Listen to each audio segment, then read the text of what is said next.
Hi, I'm Mitchell Brownstein, Mayor of Côte St. Luc.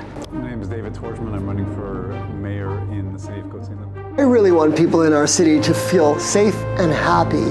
That's why we created the Côte St. Luc Dramatic Society, which brings so much joy to people. We're also fighting Bill 96, and 23 municipalities are with us because we want to ensure that English rights are protected. So this is an important election.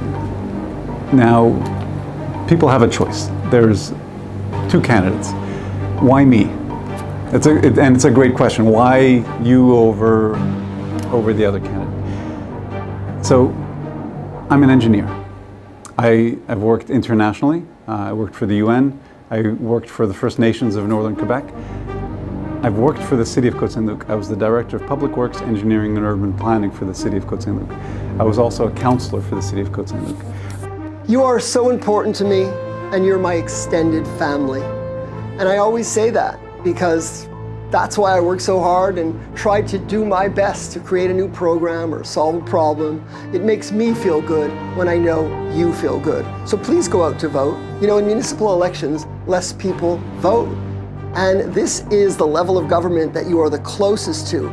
You can call Mitch the mayor anytime and ask me, please help me in this situation or help me with that. And I'm gonna do it. We're gonna work together as a community to make Côte St. Luc the happiest, safest place to live, which I think it already is, but we can make it even better. I am a person that is action-based. I also know where things are broken at the city, and I know what needs to change.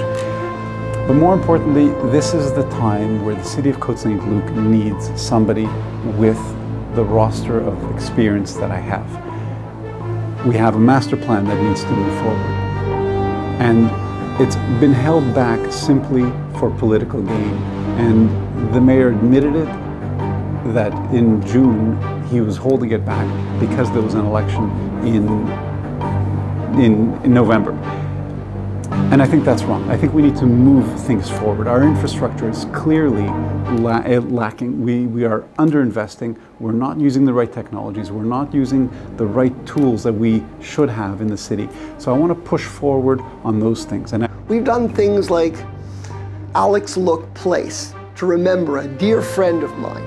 You know, I was in prenatal class, my wife and I, with Alain and Raquel Look, and our children, Alex and Andrew, were born 7 weeks apart, and he was killed on October 7th.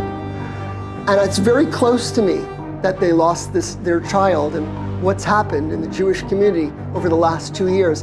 And I speak with Raquel all the time, and she's a real advocate, and I'm so proud of her, and I can't believe her strength. Together we are going to make Côte St. Luc the safest place, the happiest place, and we will overcome the difficulties that we've faced over the last 2 years. So thank you, my family. Reach out to me anytime. I'm there for you. I also know that security is an issue. I don't think we should have waited 2 years to have a security brief. I don't think we should have waited 2 years to talk about having cameras. These are things that are actionable that we should have done immediately. We need forward-thinking leadership, and that's who I am. I look forward. I don't wait for a problem to happen and react to it. So as an engineer, as a person who loves Côte St. Luc, as somebody who really wants things to happen, I appreciate the service that he's given over the last 30 years, but it's time for a change. It's time for a new leadership in Côte St. Luc. Thank you.